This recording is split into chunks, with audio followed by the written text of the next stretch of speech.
welcome to Pensioners Go Wild, episode 4. It's been a while, hasn't it? I know, it's been ages. We've been busy though. Yeah, just a bit. We're supposed to be more relaxed and life's supposed to slow down and we're supposed to have more time, but where's it going wrong? When you're a pensioner, you're supposed to have more time. We've been filling in, mate. We've been cramming everything in as if we've got... Well, we've got some news. Yeah, we've been busy, haven't we? We've been very busy. Yeah. Who's going to say it? You say it. No, you say it. Okay, then. No, I'll say it. Oh, go on, then. We sold the house! We've sold the house. That's why we were decluttering. All that work, going back to the tip and back and forth to the different charity shops with all our stuff. And we're downsizing to a tiny little bungalow. Teeny weeny little bungalow in Anglesey. For being proper old people. Well, it's how far is it? To be. How far is it from the beach? Walking. Yeah. Our little tiny bungalow is 2 minutes and 59 seconds walk from a lovely little cove. And that's uphill, isn't it? That's walking uphill. So going to the beach, it's going to be even nearer. Yeah. It's going to, yeah. And where we're going to, it's just got a chip shop, a gluten-free chip shop. It's got a tea room that does great gluten-free cake. Anne's pantry. And a pub. I mean, what more do you need? A chip shop, a tea room and a pub and a beach. Yeah, we will need provisions. And there are shops about 2 miles away. So yeah. We're not out in the middle of the sticks. No, and we've got a family there. Yeah. Haven't we, in Anglesey? So it's not as if we're going like in the middle of nowhere, we don't know anybody. Yeah. We've been going to Anglesey for years. Yeah, it's like our second home, isn't it? Yeah. But it's hard because we've lived here for 28 years. We were born and bred in Leamington. Love Leamington. And we love Leamington. Yeah. There's going to be a lot to miss about Leamington. Yeah, we love Leamington. And most of all, I'm going to miss my friends. Yeah, that's going to be the hardest thing. Yeah. I've got a lot of really nice friends. I don't need to name them. They know who they are. Yeah. I've got maybe 1 or 2 enemies, but mainly friends. We won't mention them. We don't mention the enemies either. But no, we miss our friends a lot. What else are you going to miss about here? Do you know what? There's a lot to miss about Leamington because we do live in a beautiful part of the world. And I think we grew up not really appreciating where we lived. It's only as we've got older we've learned to realise how lucky we are to live here. Yeah. I mean, people moan about Leamington and say, oh, it's just full of coffee shops and charity shops. They're my favourite places. On the Leamington notice board, you get people slagging off the town. Yeah. But I think that those people don't come from Leamington, I don't think. I think if you look around at other towns, we're not doing too bad. We're doing all right, aren't and we're on the doorstep of Stratford-upon-Avon, which we love. We went there very recently and saw the Kate Bush. Oh, the Wuthering Heights Day. Yeah. I want to do that so much. I saw it last year and I said to you, I want to do that next year. And I even saw a red dress in a charity shop a few months ago. And I nearly bought it and I thought, no, I can't do it on my own. I didn't know anybody that would do it with me. No, I wasn't going to do it with you. You know that. I'll never do that with you. I mean, I loved watching it, but there's no way I'm taking part. But there were men doing it as well. Yeah, fair play. I don't mind that. It's just that I don't want to do it. Yeah. That was great. I did do a little tribute to Kate Bush on the way back to the car. We'll show that video. Yeah, and it's a bit of an earworm. Can I just say that it's been going around my Do you know mind what? ever since. Wuthering Heights is in my top 10. Yeah, it's a great song.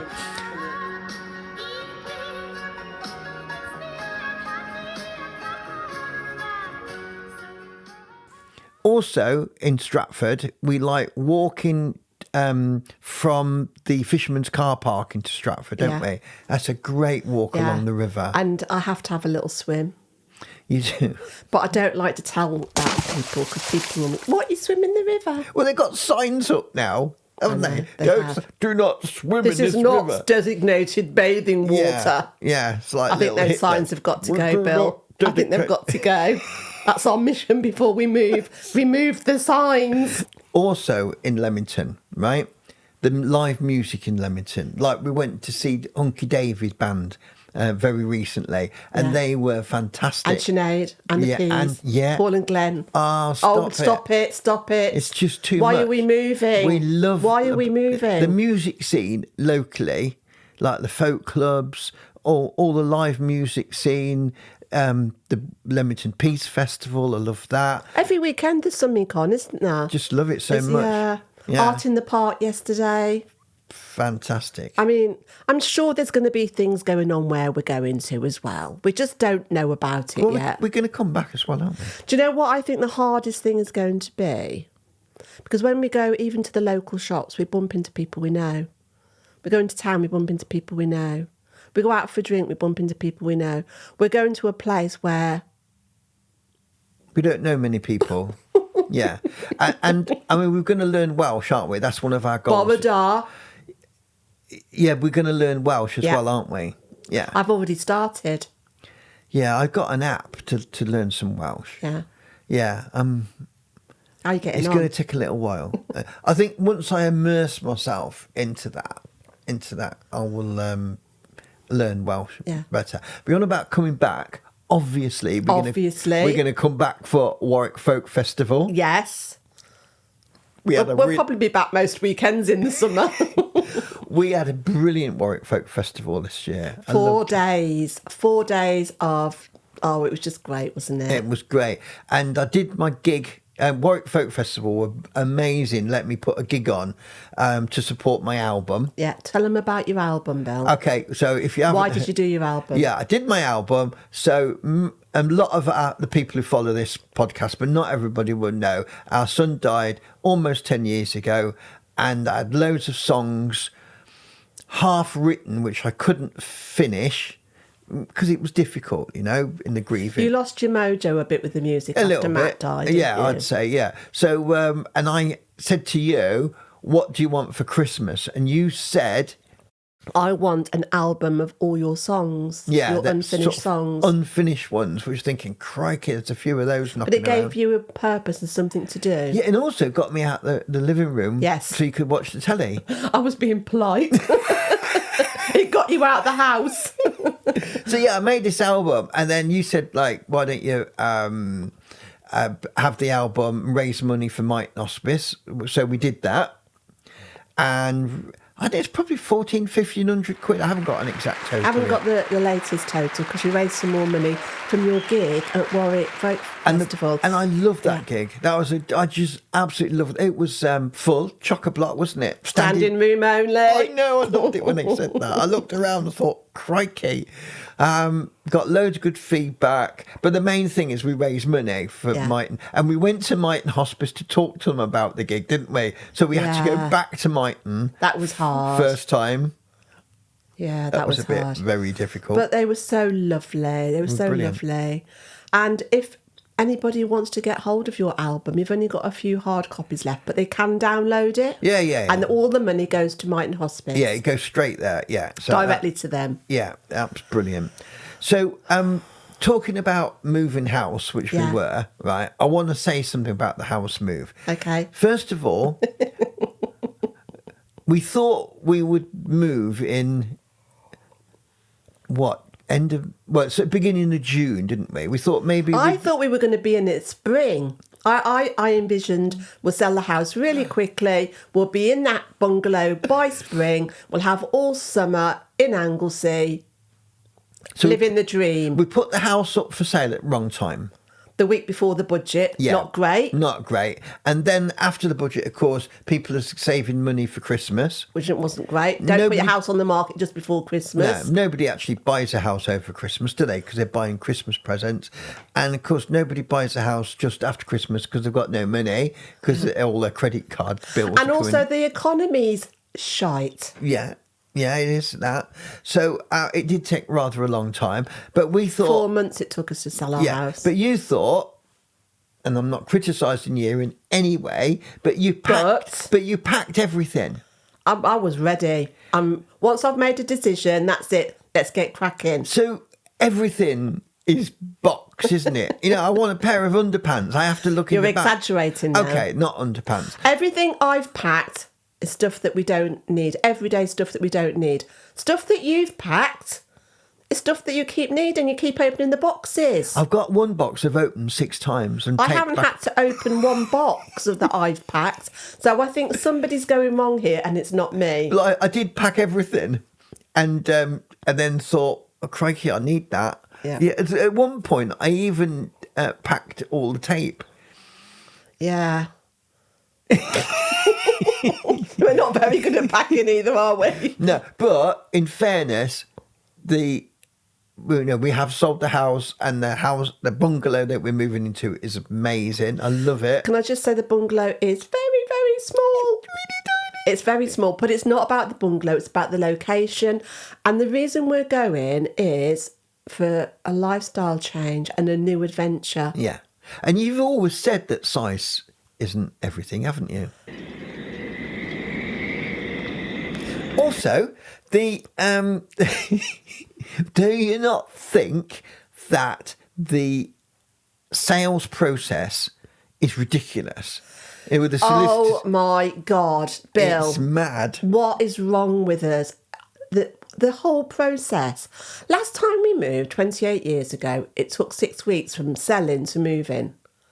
And we had to use post. We had to post everything. The solicitor had to use post. Now we're in the age of the internet. Everything's like instant. And here we are, 20 weeks into the conveyancing process, and we still haven't got a date. It's crazy. It's absolutely bonkers. Well, we've got a date, but we haven't exchanged. We're waiting to the exchange, haven't we? But that could change because we haven't. Anything could happen. Anybody could pull out. It could all fall through. Right before the exchange. And then this podcast is out of date.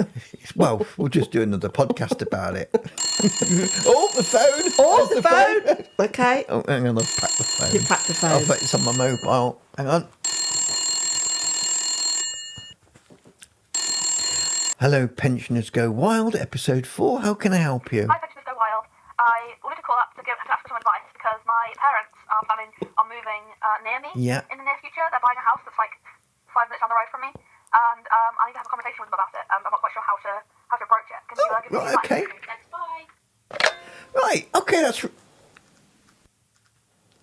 that's really interesting. That is interesting, isn't it? Because, okay, they're it's very quite similar to us, really. It is a bit similar to us. They're going to move house, and they're going to be living by their daughter. Well, I think that's an amazing thing. Yeah. She's really lucky. She's very lucky. She's going to have her parents on the doorstep. Yeah. Our daughter's about 30 minutes away from us, which is probably a good distance. Yeah. We couldn't get one further away because it's only a small island. It's only a small island. But yeah, I mean, we'll meet up every year, won't we? Yeah, every month or whatever it is. Whatever she fancies, really. But so the advice to the person who called, whoever it was like, embrace it. Yes. Yeah. And respect your parents. Yeah, it's a good thing. Yeah. Especially as they're getting older and they may need looking after. Well, God help us. They could take us out and buy us lunch or something like that. That'd be nice, wouldn't it? Yeah. Yeah. Okay. Moving on. Good news. What? More good news. I had my MRI scan. Yes. Yeah. Do you want to explain why you had an MRI Okay, scan? so I had a TIA. Mini stroke, What apparently. does a TIA stand for? I think they said it wasn't a big stroke because when they did all the tests, they couldn't find anything. Yeah, but what's TIA stand So for? TIA is transient ischemic or something attack. Yeah. It's a small stroke. It's a small stroke where I'd lost the use of my right arm and my right leg. So it wasn't small for me at the time. I mean, I was driving as well, wouldn't I? Which wasn't great. Yeah, it was really scary because we were at the bottom of Porlock Hill on our way to our holiday destination. First day of the holiday. And we were driving. Oh, should we go up Porlock Hill? And you had to pull in to let a car go by just at the bottom of Porlock Hill. Nobody knows about Porlock Hill. It's a 1 in 4. It's a very steep, bendy hill. And it could have happened on the hill, but it's like you had to pull in and then it happened. And I was thinking, what's going on? Because you had your foot on the accelerator, the handbrake was on, the engine was really revving, I could smell burning, and I looked at you and I went, what's happening? And you went, I don't know if it's me or the car. And I knew instantly because I could see your face had dropped as well. And I said, Bill, just turn the engine off. And I said, Bill, I've got to phone an ambulance. And you said, oh, don't phone an ambulance. I'll be fine in 10 minutes. I tried to phone an ambulance and we were in what spot? No signal. No signal. couldn't get an ambulance. So I had to get you from the driver's seat, shuffle you over to the passenger seat. You were really, really ill. I thought you were going to say I was really, really fat then. Well, I'm kind. And then we drove to Minehead, which was the nearest medical place. It had a small minor injuries department, but they were brilliant, and they called an ambulance, which had to come from Taunton. Which took about an hour. And then we had to drive to Taunton. It was all very, very scary time, right at the beginning of our holiday. Yeah, but I recovered from that 24 hours, and I went to... What happened then? When did I try and have an MRI, but I didn't have one in the end? Well, they gave you one in the hospital, but they dosed you up with something because you're very claustrophobic, and you said, I'm not going in an MRI. And so they gave you some medication, and you came out of that MRI saying, don't know what all the fuss was about. It was just easy. That's right. But a few months ago, I had a second episode when I was ironing, which is basically don't iron. Yeah, I was ironing, and then you noticed that my face looked a bit funny. You had a wonky face. Yeah. One side of your face had dropped, but you were standing, and I said to you, Bill, do you feel all right? And you said, yeah, why? I'd ironed 16 shirts. And I said, look in the mirror. And I said, we need to go back to the hospital. Yeah. And but that time it was only my face that dropped, not my arm or my leg. We thought it was Bell's palsy. Yeah. But he wasn't sure whether it was a stroke or Bell's palsy. So we sent you to a consultant the next day. Who said it was it was a stroke. But in fairness, they asked me to do an MRI, which I couldn't do because they wanted to clamp my head to the MRI machine, which I wasn't very happy about. So I said, "Hi up, Louise." I got off the MRI table, opened the door, went, "Louise, we're going home." I know. So you couldn't go through with it. No. But with some help from a very good friend of ours. Well, I got some hypnotherapy treatment. You did. And also I'd got some diazepam from the drug dealer. Doctor. From the doctor. We won't talk about that. From the doctor. So they prescribed me some diazepam, and I was sort of in cloud nine. I didn't really care whether I had I was more nervous than you. I should have had some diazepam that day. Yeah. It took 3 days to come down from that diazepam. I've never seen you so relaxed. You were relaxed. I think you overdosed on the diazepam. I think I might have done a little bit. But anyway, we've come back all clear, which is celebration. Yeah. So they confirmed it wasn't a stroke or a TIA. It was Bell's palsy. Which in fairness is what you said it was. And I'm like House. You know that programme? I got it right. You did well there. You did well there. But and you know, Bell's palsy isn't great, but it's less, what's the word? Less severe than a TIA or a stroke. Yeah. So well, luckily, I'm very lucky. So a lot has happened since episode number 3. I know, and the blooming house is just full of boxes everywhere, isn't it? Absolutely full of boxes. Okay, well, look, by the time episode 5 comes along, hopefully we would have moved, or maybe not, because we've got a bit of announcement to make. We've got some exciting news, but listen, let's not share it now. We've got to keep people wanting more. Come on! Well, can we just say that the TV crew has been involved? Yes, okay. We've been on a television programme. Yeah, but not Naked Attraction. And not Open House. No, or what's the island one? We haven't Love been any Island. of that. We haven't done any of it. Not Big Brother. No. Yeah. The Chase. No. We couldn't do the Chase. I could do the Chase. You couldn't, Bill. Okay. And not that one with the stupid one where you Connect 4. What's that one? Oh, Dropping Point. Tipping Point. Tipping Point. Tipping Point. I haven't got a clue what's going on there. So none of those, but we've been on telly. Find out on episode 5. Woohoo!